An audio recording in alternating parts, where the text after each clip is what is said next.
உலகெங்கும் உள்ள சினி நேயர்களுக்கு வணக்கம். இந்த நிகழ்ச்சிக்கு உங்களை வரவேற்பதில் பெரும் மகிழ்ச்சி அடைகிறேன்.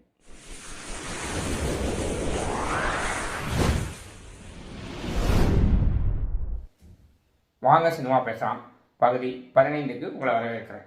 இப்போல்லாம் பண்டிகை நாட்களில் 2 படங்கள் அல்லது 3 படங்கள் வந்தாலே பெரிய விஷயம். இப்போ ரசிகர்களும் அதுக்கேற்ற மாதிரி பழகிட்டாங்க.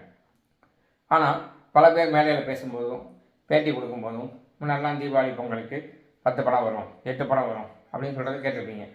அப்படிலாம் படம் வந்துச்சா, இது உண்மைதானா அப்போ சந்தேகம் கூட சில பேர் இருக்கலாம். அவங்களுக்காக 1992ஆம் ஆண்டு ஒரு சாம்பிளாக இந்த நிகழ்ச்சியில் சொல்கிறோம். 92ஆம் ஆண்டு பொங்கலுக்கு இசைஞானி இளையராஜா இசையில் விஜயகாந்த் நடிப்பில் சின்ன கவுண்டர், சத்யராஜ் நடிப்பில் ரிக்ஷா மாமா, இளையதளம் பிரபு நடிப்பில் பாண்டித்துறை, பிரசாந்த் நடிப்பில் வண்ண வண்ண பூக்கள், சூப்பர் ஸ்டார் ரஜினியின் மன்னன் ஆகிய 5 படம் வெளியானது. 5மே வெற்றி படங்களாக அமைந்தது என்பது இன்னொரு ஆச்சரியமான விஷயம். இதுபோக பாக்யராஜ் இயக்கத்தில் சுந்தரகாண்டம், இது தீபக் இசையமைத்தார். இந்த படம் வெற்றி படமாக அமைந்தது. இதுபோக அவள் ஒரு வசந்தம் என்ற புதுமுக நடித்த படம், நவசனன் கார்த்திக் நடிப்பில் அமரன், சரத்குமார் ஹீரோவாக நடித்த இளவரசன், நிலங்கள் ரவி ஹீரோவாக நடிக்க முக்தா சீனிவாசன் இயக்கிய பிரம்மச்சாரி என்று மொத்தம் 10 படங்கள் வெளியானது 92 ஜனவரி பொங்கல் அன்று.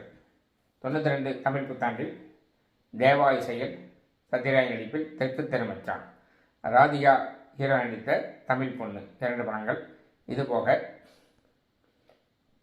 சோபா சந்திரசேகர் இயக்கத்தில் இன்னிசைமலை, நவசன கார்த்திக் நடிப்பில் உன்ன நினைச்சேன் பாட்டு படித்தேன், பாரதியார் இயக்கத்தில் கார்த்திக் நடிப்பில் நாடோடி தென்றல், இளையதளம் பிரபு நடிப்பில் சின்னவர், உலகனா கமல்ஹாசன் நடிப்பில் சிங்காரவேலன், புரட்சிகர் விஜயகாந்த் நடிப்பில் பரதன், ஆர்.கே. செல்லமணி இயக்கத்தில் பிரசாந்த் நடிப்பில் செம்பருத்தி என்று 9 படங்கள் வெளியானது. இதில் 7 படங்கள் இசைஞானி இசை என்பது குறிப்பிடத்தக்கது. இதில் 1-2 படங்கள் தமிழ் புத்தாண்டு அன்றே வெளியாகும், ஒரு நாள் முன்பின்னாக வெளியானது என்பது குறிப்பிடத்தக்கது. 1992ஆம் ஆண்டு ஆகஸ்ட் 15 ஒரு வித்தியாசமானது. ஆகஸ்ட் 15 சொல்லலாம். ஏன்னா 10 படங்கள் வெளியானது. அதற்கு பிறகு எந்த ஒரு ஆகஸ்ட் 15லும் அத்தனை படங்கள் வெளியாகவில்லை. அதோடு இது தேவா ஸ்பெஷல் அப்படின்னு சொல்லலாம், ஏஆர் ரஹ்மான் ஸ்பெஷல் என்று சொல்லலாம். ஏன்னா என்றும் அன்புடன் அப்படி ஒரு படம் மட்டுமே இசைஞானி இசை வெளியானது. நாளைய செய்தி பிரபு நடிப்பில், நடிகர் திலகம் அவர் நடிப்பில் முதல் குரல், சூப்பர் குட் பிலிம்ஸ் தயாரிப்பில் முதல் சீதனம். இதுபோக பட்டத்து ராணி, உரிமை ஊஞ்சலாடுகிறது, கோட்டை வாசல், சூரியன், பொண்டாட்டி ராஜ்யம் என்று தேவா இசையில் 5 படங்கள் வெளியானது. ரோஜா என்ற ஒரு படம் ஏஆர் ரஹ்மான் வெளியானது. அதில் என்ன ஸ்பெஷல் என்பது உங்களுக்கு தெரியும். அது ஏஆர் ரஹ்மான் இசையமைப்பில் வெளியான முதல் படம். மொத்தம் 10 படம் வெளியானது ஆகஸ்ட் 15. 1992 தீபாவளி, புரட்சிகர் விஜயகாந்த் நடிப்பில் காவிய தலைவன், இது ஆபவனன் தயாரிப்பில் கே.எஸ். கோபாலகிருஷ்ணன் இயக்கியிருந்தார். சிவகுமார் ஹீரோ நடிக்க சத்தியம் அது நிச்சயம் என்ற ஒரு படம். இதுபோக சரத்குமார் ஹீரோ நடிக்க விஜயகாந்த் கெஸ்டோடு நடித்த தாய்மொழி, உலகநாயகன் கமல்ஹாசன் நடிகர் தனம் இணைந்து நடித்த தேவர் மகன், சூப்பர் ஸ்டாரின் பாண்டியன், சத்யராஜின் திருமதி பழனிசாமி,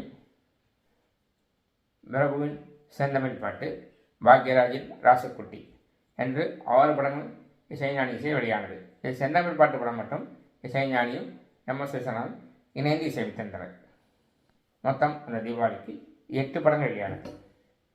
இதுபோல் ஒரு பண்டிகையில் பல படங்கள் வெளியாவதும் அதில் 5க்கும் மேற்பட்ட படங்களுக்கு ஒரே இசையமைப்பாளர் இசையமைப்பது என்பதும் இந்த காலத்தில் நடக்காத ஒரு விஷயம் என்பது குறிப்பிடத்தக்கது. இது போன்ற சுவையான தகவலோடு மீண்டும் சந்திக்கிறேன்.